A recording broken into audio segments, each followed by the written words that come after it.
I don't know if there's gonna be a part 3, probably. I don't know when, but I promise that if there's going to be a part 3, it's not gonna be in 6 months or something. I'll try to make part 3 if there is gonna be one as soon as possible.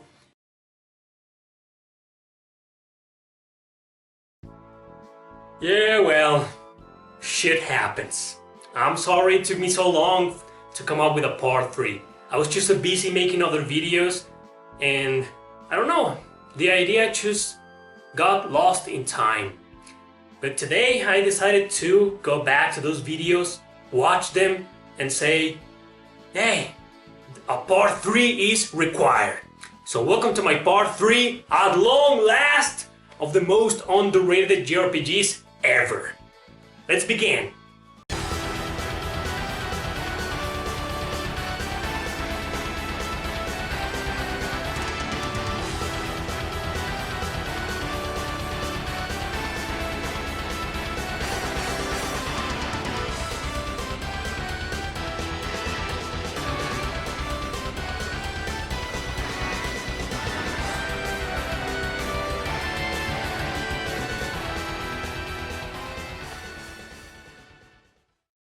Number 10.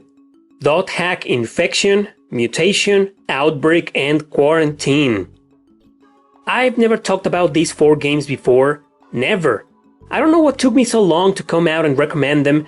Maybe I always take for granted that since I've recommended the GU trilogy a million times and this tetralogy came before it, it was like an automatic recommendation. But nope. Anyway, these 4 games are one game divided into 4 parts, so yeah, it literally counts as one. In my opinion, it's not as good as the GU trilogy, but it sure stands on its own. The problem might be just that, however. It was quickly overshadowed by the GU trilogy that people forgot all about it. As an action RPG, the original Doghack tetralogy serves as a prequel of great titles, underrated, and offers an in-depth story of the fictional MMORPG called The World within this game. It includes a huge variety of characters, area exploring, dungeon crawling, and several magics or techniques for your party to use against your enemies. Sounds like any other RPG, right? Well, just keep in mind that this was the first RPG to convey the idea of characters playing a game inside a game. Number 9. Tales of Graces F.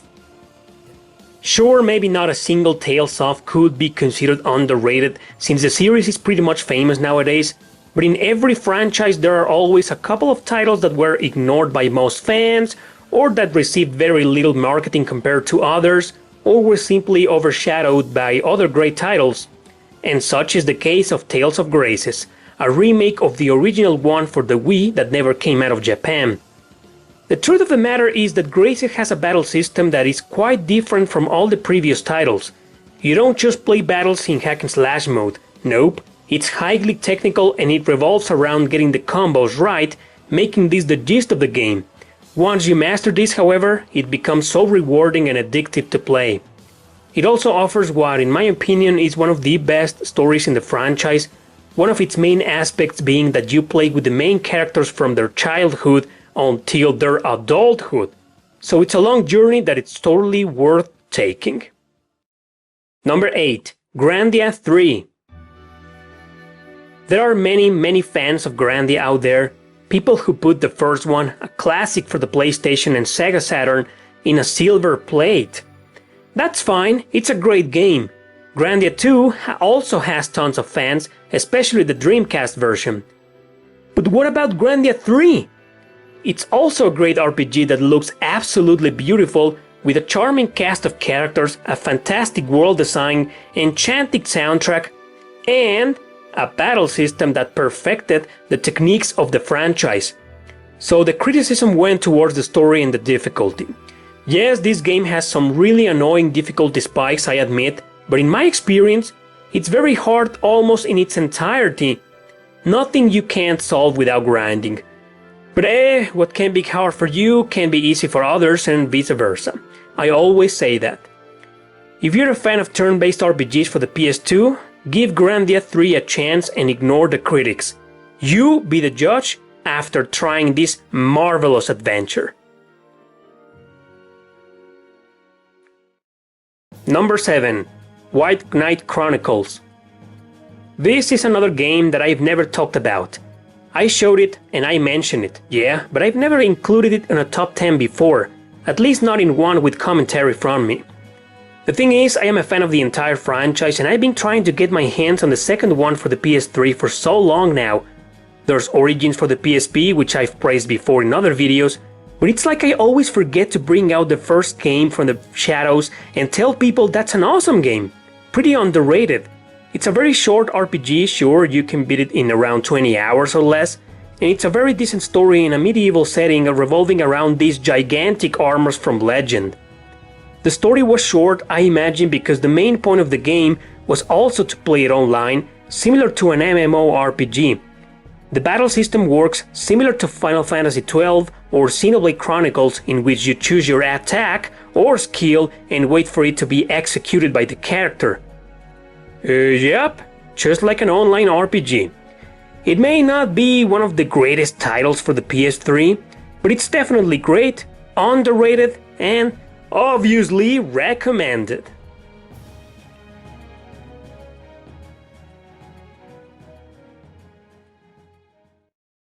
Number 6. Summon Knight Swordcraft Story. Yes, another action RPG on the list. This time one from the old school of the Game Boy Advance, and one that never got proper attention for many different reasons. One of them being that it's a spin-off from a franchise that had never been released outside Japan, so this was the first Summon Knight we got, and yep, it's amazing. Quirky, cheesy, sure, but also with tons of charisma. The mechanics this game has, like synthesizing your weapons, gathering materials for them, and fighting in awesome 2D battles that immediately remind me of the first Tales of games, are what compels me to say this nice RPG is an underrated hidden gem. There's also a second one for the Game Boy Advance, but I only played it for a couple of hours, and sure it was okay, but this is the one I play the most, so therefore I'm recommending it. It may be daring to say this, but I really think it's one of the best RPGs for the system. It's a spin-off, yes, but it's an underrated one, that's for sure.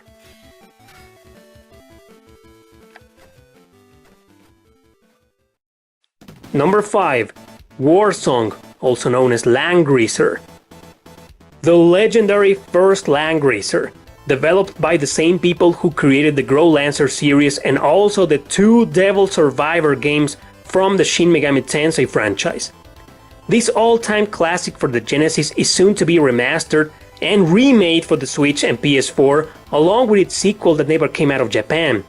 It's a highly unique strategy RPG in which you take control of your characters, each one with the option to bring small platoons of soldiers to the battlefield.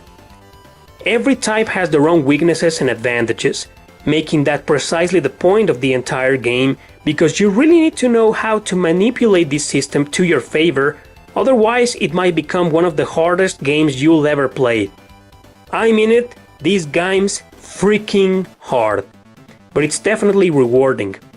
Plus, it's got one very unique and amazing soundtrack, so Genesis-like, which I'm hoping they'll keep for the remaster version.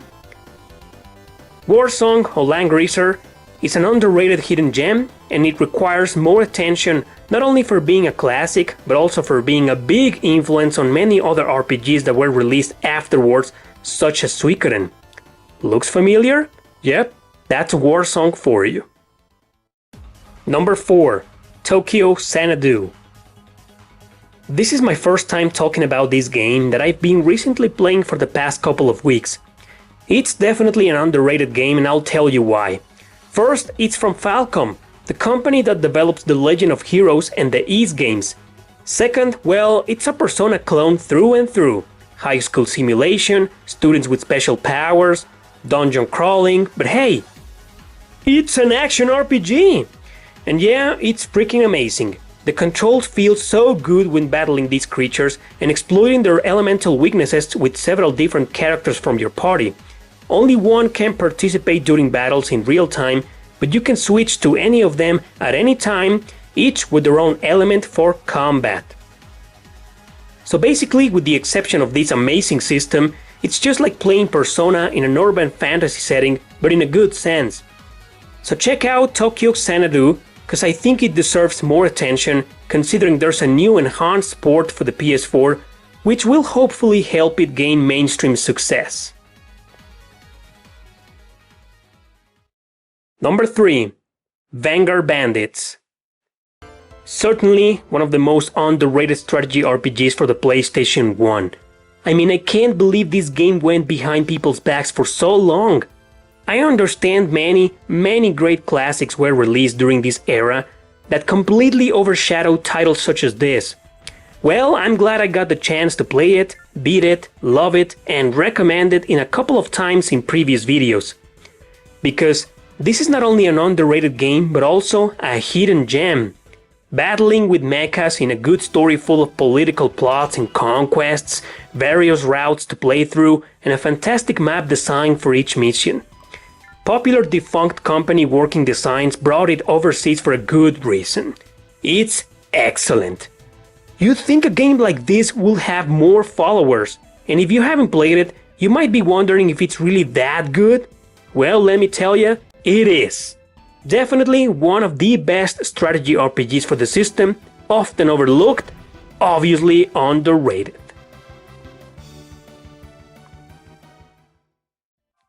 Number 2. Mana Khemia 2 Fall of Alchemy. Yeah, Mana Khemia is awesome and its port to the PSP is awesome as well, yeah. But did you even know there was a sequel? One that is much better, in my opinion, than the first game? Here you can play 2 entirely different routes, each with their own characters, living in what seems to be a school simulator, but obviously more focused on gathering materials, synthesizing stuff, and yeah, fighting in 2D turn-based battles with amazing mechanics, such as using your items against your enemies, exploiting elementary rules, creating mind-blowing skills, and more. The story is not to be taken seriously since it's pretty much a comedy, but yeah, you know what I'm about to say next, with a lot of charm and charisma, one that will definitely make you laugh. Characters are memorable, battle system is so much fun, difficulty is reasonable unlike some boss fights from the prequel. Overall, I can't believe Mana Khemia didn't get as much attention as its predecessor did. Perhaps it's because this was one of the very last JRPGs to be released for the PlayStation 2? Who knows? All I know is that this game is awesome. Number 1. Lost Dimension. Lost Dimension, also released for the PS3, is a strategy RPG, extremely original, taking elements from classic games like Danganronpa, in which you have to find who's the traitor in every single chapter of the game. It revolves around a story that heavily plays with your perspective, forcing you to choose between sacrificing the people you don't like or that you find useless to your battle strategies, and the people that are actually the traitors. No, these aren't predetermined or scripted. Every single playthrough offers different traitors, so you have more than one reason to play this amazing masterpiece, so you can get the different endings and fully complete the game. Mechanics involve a minigame to narrow down your list of suspects, characters moving from a limited area to battle their enemies with their own unique weapon, mostly firearms, assisting attacks between party members, or using many different skills to mold your tactics to your favor.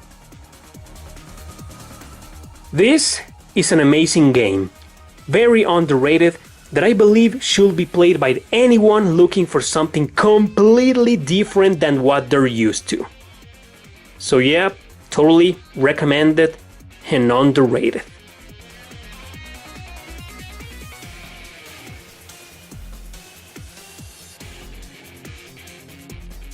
This amazing game could have easily made it to the list because it's pretty underrated as well, but I didn't include it because it was released in the West around 6 months ago, so I think it still needs more time. Guess we'll have to wait and see what happens. Okay guys, that's it. I can't promise a part 4, not after what happened, so I don't know, don't ask me, I have no idea if I'll ever make it or not. But those are my 10 underrated games. Share your own list, What are other RPGs that you consider underrated and all that jazz. Thank you for watching. Don't forget to subscribe and share this video with your friends. See you next time.